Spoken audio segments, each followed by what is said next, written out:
Welcome to the Hollis Chapman Show, where we celebrate the power of words and the beauty of storytelling. Hello, Blaine. How you doing, sir? Hollis, man, it's good to talk to you. How are you, sir? I'm doing well. Hey, you sound great. Great volume. What I'm going to Good. do is I'm going to mute your mic, finish the intro, and then we'll get going from there. Okay, sir? Sounds good. Thank you. Join us on this journey as we delve into the minds of successful authors and small business owners who have mastered the art of crafting captivating narratives that inspire, educate, and entertain. Prepare to be inspired as we explore the boundless possibilities that come from sharing stories and experiences that shape our lives and ignite our passions. Through heartfelt conversations and insightful discussions, we uncover the wisdom and creativity that fuel these incredible individuals in their pursuit of greatness. So grab a cup of coffee, settle in, and let the magic of storytelling transport you to new worlds and perspectives. Get ready to be inspired, informed, and uplifted as we embark on this storytelling journey together. Stay tuned for an episode filled with wisdom, inspiration, and the power of words. Welcome to the Hollis Chapman Show, where stories come alive. Let's begin this adventure together. Don't miss out on the opportunity to connect with some of the most talented and compelling voices in literature today. Tune in and let the journey begin. Hello, everybody. Happy Friday. Hope it's all going well. Hey, do you believe it's January 16th? Flying by. Your resolutions, you probably knocked out half of them already. I figured about it. I'm a gym goer, so when I get to the gym, by the end of the month, all the new people, they won't be there anymore. But that's okay. But I guess today is outstanding for this new year. He's been in the business of helping businesses for like 20-something years. Okay? Done a great job. I guess he's an author, business trainer, professional speaker, business coach. Okay? He just helped people all over the country improve themselves, become better supervisors. And sometimes people put the shirt on, excuse me, the name tag that says supervisor, manager. All of a sudden they think the respect comes right with it. No, you got to earn that. And some people forget that. Things are really changing these days. With the AI and stuff like that, young people changing things. Young people today, they'll walk away from a job in a heartbeat. How do we keep them? How do we do things? Without further ado, let's welcome to our show, our special guest, Mr. Blaine Little. Hey, Hollis, thank you so much for the intro. I appreciate that. And I'm just really excited to be here on your show and with you for the next half hour. Yes, sir. Thank you so much. Again, it's what you do is so important. I know you've probably seen some challenges over time with the AI and all that kind of good stuff. But before we get to that, tell us more about yourself and your latest book that we're going to talk about today. Well, yeah, I've got 3.5 books. I've got 3 that are published, and there's one on communication. I'm about halfway through.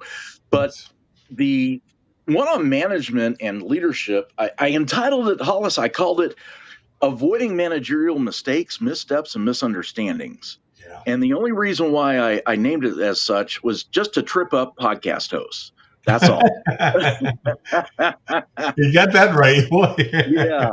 I am actually rebranding that as the 8 managerial challenges. And through my career, I have identified 8 major mistakes that newer managers make. And there's a study that was done in Forbes, Hollis, a few years back that said 58% of newly promoted managers have received no managerial training whatsoever, not just a little bit, not a night class at a community college, not a webinar, not a workshop, nothing. And yet they take the position. I see that. I see that a lot. It's just because I said I'm out there looking and learning myself.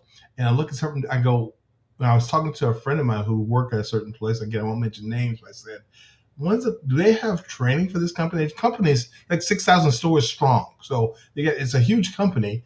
And then he's like, well, we haven't, since the pandemic, we really haven't done anything in a while. I'm thinking, this person does not know how to handle the people he's supervising, do not mean that he jumps off the handle real fast. It is a lot of stuff that I learned again talking to people like yourself, watching YouTube stuff, like learning stuff.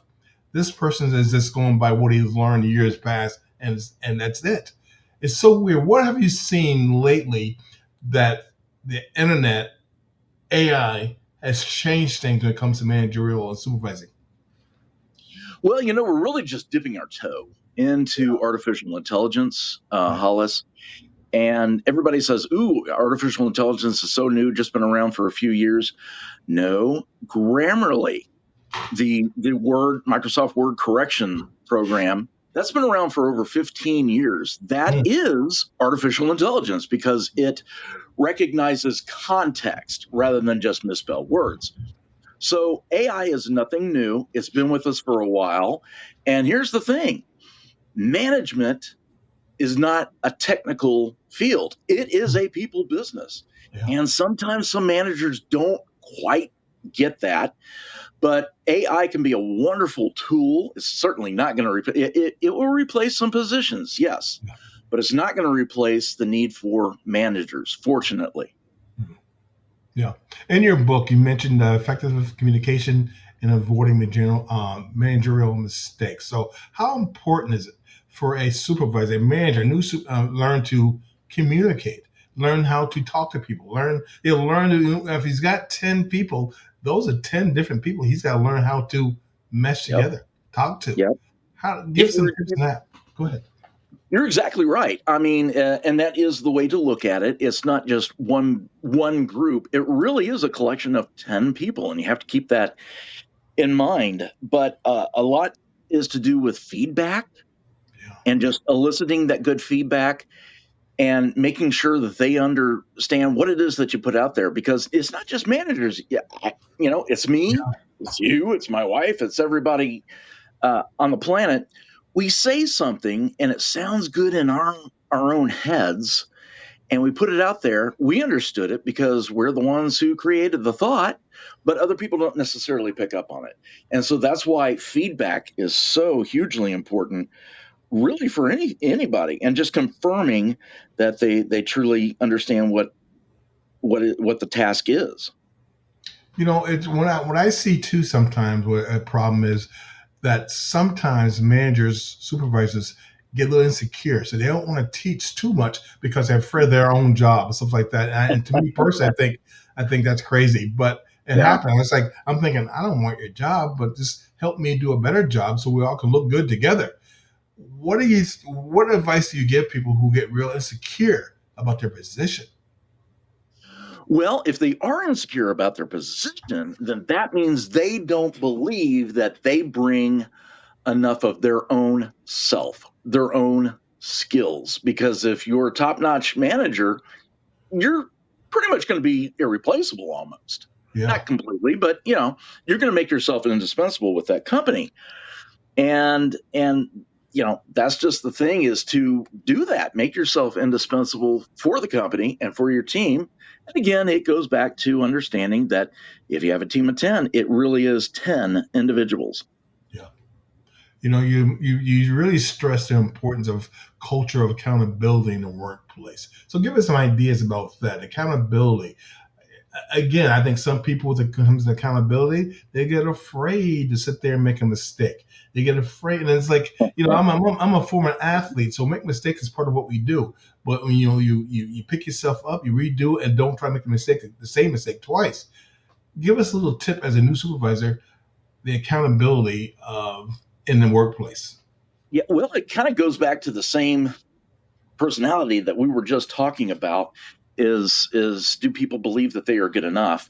Yeah. And in terms of creating a culture of accountability, it is, you have to be a good role model, number one, because your people are going to do exactly what you do. And anybody who's a parent Mm, mm, mhm. understands that effect, because do as I say and not as I do is not going to work. Right. So accountability works best when it might be not something that's glamorous, but it is something that is expected, and it just becomes part of the culture. Conversations part of the culture, being